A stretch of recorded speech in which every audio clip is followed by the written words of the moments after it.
नमस्कार दोस्तों, मैं आपकी फ्रेंड आपकी टीचर कृष्णा लोहान आज आपके लिए वीडियो लेके आई हूँ। उसमें हम डिस्कस करेंगे कि जो दो आंदोलन मेन चले थे, भक्ति आंदोलन और सूफी आंदोलन, इन दोनों की क्या मतलब आवश्यकता थी और क्या विशेषताएं थी, इन सब के बारे में आज हम डिस्कस करेंगे। और साथ में जानेंगे कि इन्होंने जो शिक्षाएं दी थी वो किस बिहाफ पे दी थी, क्या शिक्षाएं थी और उनका असर क्या हुआ। ये सारी चीज़ें डिस्कस करेंगे एक ही वीडियो में।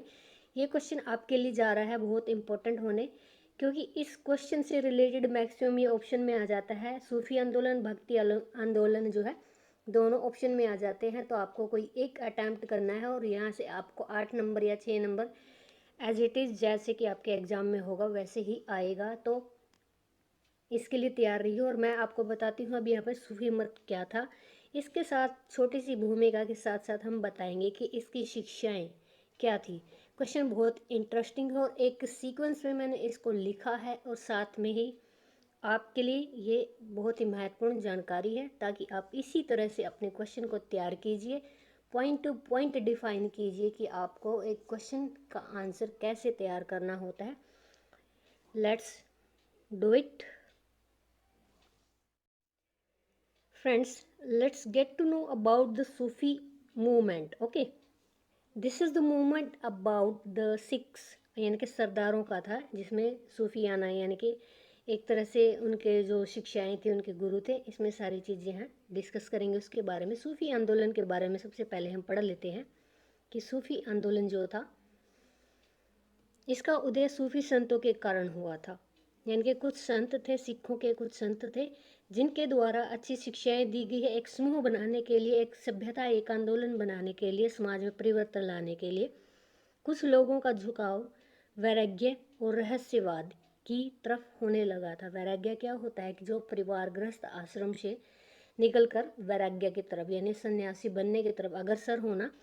सेकंड क्या है इसमें, रहस्यवाद क्या है, जो कि जीव से जुड़े हुए जो गहन बिंदु हैं, या जो अंतरात्मा या फिर पुनर्जन्म वगैरह जैसे शक्तियाँ प्राप्त करना है, इस तरह से जो भी उनसे जुड़े रहस्य थे उनकी तरफ भी लोगों का झुकाव बढ़ने लगा था। आप इसको डिफाइन करके डिटेल में भी लिख सकते हैं। सूफी आंदोलन से लोगों ने परमात्मा को मुर्शिद का दर्जा दिया।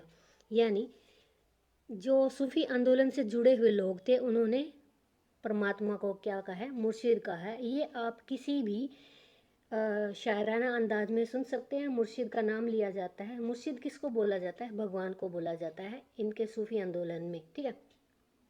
जैसे मुसलमानों में खुदा और हमारे में भगवान, इस तरह से बोला जाता है। तो सूफियाना अंदाज में परमात्मा को मुर्शिद बोला गया है, ठीक है। अब हम जानते हैं इसकी शिक्षाएं क्या हैं। शिक्षाएं सूफी आंदोलन से रिलेटेड हैं। आप पॉइंट टू पॉइंट इसको समझिएगा और वैसे ही कोशिश करिए कि आपको आप लर्न करें अच्छे से और उसको आराम से लिख पाएँ। Now there is the lessons of Sufi movement. सूफी आंदोलन की विशेषताएं, the characteristics of Sufi movement. If you are studying in English medium you can write here. सूफी आंदोलन से लोगों की स्थिति पर गहरा प्रभाव पड़ा। लोगों ने सब कुछ त्याग कर पैगंबर की आराधना यानी उनके शरण में चले गए। वहाँ पर उन्होंने क्या किया, विशेष ध्यान लगाया। तो आप यहाँ से फर्स्ट क्वेश्चन क्या है कि गृह त्याग करना, आराधना करना किसकी, अपने पैगंबर की आराधना करना। आराधना करने के साथ साथ क्या है कि वो गृहस्थ यानी कि घर के जो गृहस्थी को छोड़कर उन्होंने अपना लिया सन्यासी जीवन को। ओके, सेकंड देखिए, पहले हम यहाँ से बात करते कि पहले सूफी आंदोलन में जाने के लिए पहले क्या करेंगे, ग्रह का त्याग करेंगे। यहाँ से याद कीजिए। इसके बाद क्या है, गुरु की जरूरत पड़ेगी। घर से निकले तो उन्होंने पैगंबर मोहम्मद को अपना गुरु माना। हमें इनके नियमों का ही पालन करना चाहिए। यानी कि अब गुरु मान लिया, जो वो नियम बताएंगे हमें उसका पालन भी करना पड़ेगा। तो सेकंड पॉइंट भी बना सकते हो इसको, आप थर्ड पॉइंट भी बना सकते हो। अगर आप डिटेल में लिखना चाहते हैं खुद से भी सेंटेंसेस को मॉडिफाई कर सकते हो लेंथ बनाने के लिए, ठीक है। नेक्स्ट हम जानते हैं थर्ड पॉइंट क्या कहता है। सब कुछ संसार की मोह माया को त्याग दिया जाए, यानी कि सारी संसार की जो मोह माया है उसको त्याग दिया जाए, परंतु राज्य के अनुदान को ले लिया जाता था। यानी कि क्या था कि ये घर से तो छोड़ के चले जाते थे, कोई चीज़ ग्रहण नहीं करते थे, लेकिन जो गवर्नमेंट डोनेशन आता था, सरकार की तरफ से अनुदान आता था, उसको ये ले लेते थे। ठीक है, कौन ले लेते थे? सूफी संत ले लेते थे, ताकि ये लोगों का जो है खाना पीना या जो भी हमारा रहने का काम पूरा कर सके, उनको सुविधाएं दे सके। ठीक है, फोर्थ पॉइंट है इसमें, पैगंबर मोहम्मद को इंसान कामिल की उपाधि दी गई थी। यानी कि वो समय था जब मुगलों के टाइम का, उस समय हर एक व्यक्ति अपने आप को उपाधि मन चाहे उपाधि दे लेता था, जैसे कि अकबर ने खुद को दीन इलाही, जिले इलाही, जैसे इस तरह से काफ़ी शब्द ऐसे बोले जाते थे, वो उपाधियाँ टाइटल बोले जाते थे, जो कि आजकल बंद कर दिए गए हैं। सिर्फ साइंस और शिक्षा से अलग कोई भी टाइटल किसी को नहीं दिया जा सकता। ठीक है, पैगंबर मोहम्मद को इंसान कामिल की उपाधि दी गई थी। इंसान को सब कुछ पैगंबर की देख रेख में करना होता है। यानी कि एक ये चीज़ भी है कि भी जब उन्होंने इस ग्रुप को, इस सूफी आंदोलन को उन्होंने ज्वाइन कर लिया, तो उन्होंने क्या किया, सब कुछ किस पे छोड़ दिया?